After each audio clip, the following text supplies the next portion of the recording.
Hello friends, எப்படி இருக்கீங்க? இன்னைக்கான வீடியோவில் பார்த்தீங்கன்னா ரொம்ப ஒரு ஹெல்த்தியான ஒரு ஜூஸ் ரெசிபி தாங்க பார்க்க போகிறோம். சம்மர் காலம் நெருங்கிருச்சுங்க.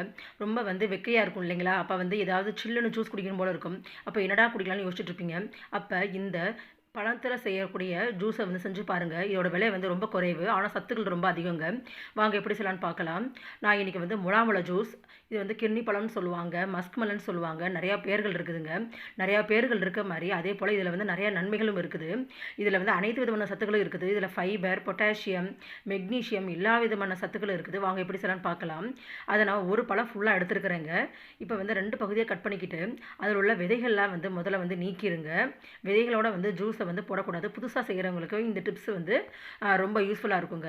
இப்போ விதையெல்லாம் சுத்தமாக எடுத்தாச்சு. அதோட ஜூஸ் எதுவும் கீழே ஊற்றிடாதீங்க. அந்த ஜூஸில் தான் வச்சு நம்ம ஜூஸே செய்ய போகிறோங்க. இப்போ பாருங்கள், இது நல்லா இது போல் தோலெல்லாம் நீக்கிட்டு நல்லா இது போல் பீஸாக கட் பண்ணிக்கோங்க. தோல் சுத்தமாக இருக்கக்கூடாது. அது கசப்பு தன்மையை ஏற்படுத்தும். இப்போ ஒரு மிக்ஸி ஜார் எடுத்துக்கோங்க. இதெல்லாம் ஒரு முலாம்பழத்தை நல்லா பீஸ் போட்டதை நம்ம இதை மிக்ஸி ஜாரில் சேர்த்துக்கலாங்க. இந்த முலாம்பழத்தில் பார்த்தீங்கன்னா அதிகப்படியான சத்துக்கள் இருக்குது. ஆனால் இதோட வாசனை நிறைய பேர் பிடிக்காதனால இது நிறைய பேர் செஞ்சு பார்க்க மாட்டேங்கிறாங்க. கண்டிப்பாக இந்த சம்மரில் செய்யுங்க. உங்களோட வயிற்றுச்சல் எல்லா விதமான இந்த யூரினரி இன்ஃபெக்ஷன்ஸ் அதெல்லாம் சுத்தமாக நீக்கிடுங்க. இப்போ பாருங்கள், முலாம்பழத்தை கட் பண்ணியாச்சு. இப்போ இதில் தண்ணிக்கு பதிலாக இதில் உள்ள ஜூஸே தான் நம்ம தண்ணிக்கு பதிலாக சேர்த்துக்க போகிறோம். அதோட விதைகள் இருந்தால் கூட பரவாயில்ல. இப்போ இதை நல்லா மையாக அரைச்சிக்கலாங்க. பாருங்கள், இது போல் மையாக அரைச்சிக்கணும். இதில் தண்ணி எதுவுமே சேர்த்துக்கலாம். மஸ்க் மெலனோட ஜூஸே தானே சேர்த்துருக்குறேன். இதை நான் ஒரு கண்ணாடி டம்ளருக்கு மாற்றிக்கலாம். அதுக்கு முன்னாடி இதில் என்ன ஒரு சூப்பரான ஒரு ஹெல்த்தியான டிப்ஸ்லாம் சேர்க்க போகிறோம் பார்த்தீங்கன்னா, தேன் சேர்த்துக்க போகிறோம். அப்புறம் சியா சீட்ஸ் சேர்த்துக்க போகிறோம். ஒரு கிளாஸ் டம்ளர் எடுத்துக்கோங்க. இப்போ நம்ம முதல்ல அரைச்சி வச்ச முலாம்பழ ஜூஸை இந்த கண்ணாடி ஜாரில் ஊற்றிக்கலாம்.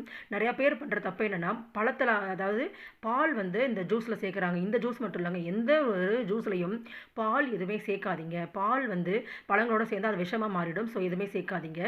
இப்போ இதில் நான் சுவைக்கு தேன் சேர்த்துக்கிறேங்க. நீங்கள் சர்க்கரை எதுவுமே வெள்ளை சர்க்கரைலாம் தயவுசெய்து சேர்க்காதீங்க. இது போல் தேன் சேர்த்திங்கன்னா இயற்கையான சுவை தான் கிடைக்கும். தேன் சேர்க்காம கூட இருக்கலாம்.